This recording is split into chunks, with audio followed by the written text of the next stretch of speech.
Howdy, y'all.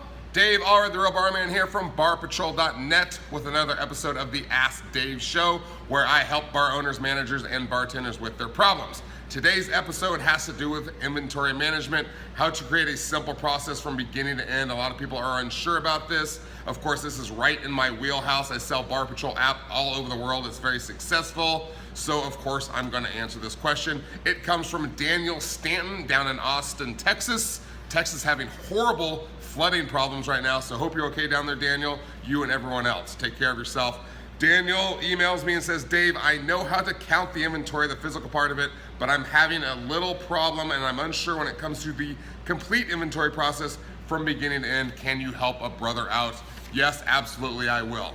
So I know taking inventory can be a pain in the ass. It can get overwhelming at times. So I'm gonna keep it basic here. I'm gonna give you a simple 6-step process you can use from beginning to end to track inventory in your bar. And whether you wanna use something like Bar Patrol to make your life a lot easier, or you just wanna go old school, either way, I'm gonna give you the basics so you have a competent and effective inventory system in your bar. So we're gonna head to the computer so I can list everything out, you can visualize it, and you have to stare at my face anymore. So let's go do it. All right, welcome once again to my computer. Let's talk about how to master your bar inventory in 6 easy steps. Some of you might be more experienced, some of you might be beginners. Let's talk about the 6 steps. The first 2 are going to be like clearing out your attic. When your house is a mess, you've got to get it organized before you can even get a system in your house in place. And so the first 2 steps are going to be that.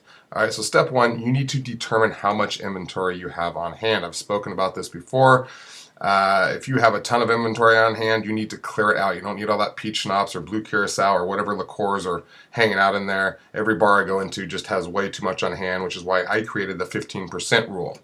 All right, the definition of the 15% rule is it's your sitting inventory and wholesale value in ratio to your monthly sales. Okay, so here's how to calculate it. All right, it's just total inventory on hand divided by those monthly sales. And as an example, let's say that your total inventory on hand is $12,959. You divide it by your monthly sales of $50,000, and this particular bar would be at about 26%.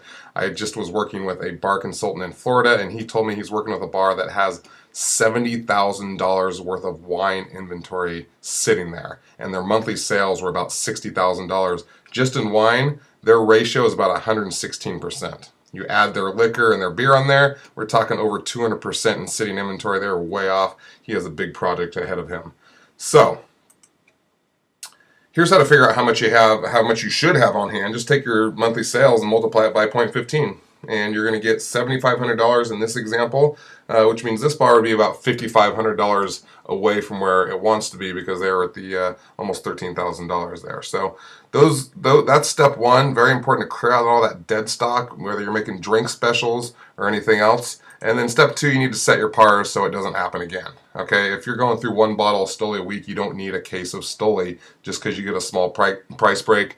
You don't need 12 weeks of Stoli if you're only going through a bottle a week. You only need about 2 weeks in advance, which means you take your weekly usage for each product and you multiply it by 2. It's that simple. I even do 1.75. I like to keep my bars lean and mean, but 2 weeks out is just fine. All right, most places got like I said, 12 weeks, 15 weeks. I worked with one bar that had wine, and they had like 36 years worth of wine because they only went through like 1 glass every 2 weeks. It was awful.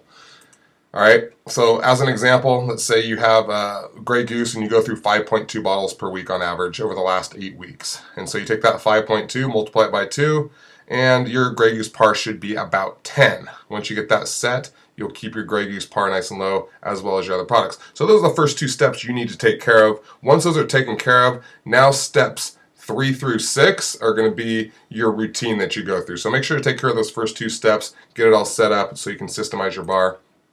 Step 3, we're going to count our inventory. That's basic, and different people have different ways they count inventory. Most people are still using spreadsheets.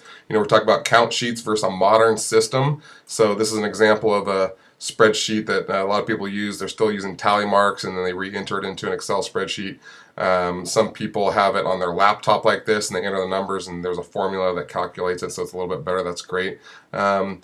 But they don't have all of their data in one online dashboard spot. So we use Bar Patrol app here, of course, and I know this is like a sales tactic, but sales tactics aren't always bad when it's something that's going to solve a pain in your life and it's going to help you increase your profit. So there you go. And we also talk about point counting and weighing, and the difference between that is huge. So point counting, obviously, 0.1 all the way to 1.0 in tenths. The problem with this is people perceive it differently. So in this example here, you can see it's about 0.7, but to someone else that might be 0.8 or 0.65. So there's about a 10 to 15% margin of error. And if we take that about halfway between, and we say there's a 12.5% margin of error in your counting, and we use that same inventory example I used earlier, that's going to be about $1,600 off in your inventory, and your pour cost percentage numbers are not going to be accurate. So of course, the better way we use at Bar Patrol is the scale. That's one of our scales there, and you get about a 1 to 2% margin of error, which means if you do the same multiplication, it's only about $250 off, which is a lot more accurate.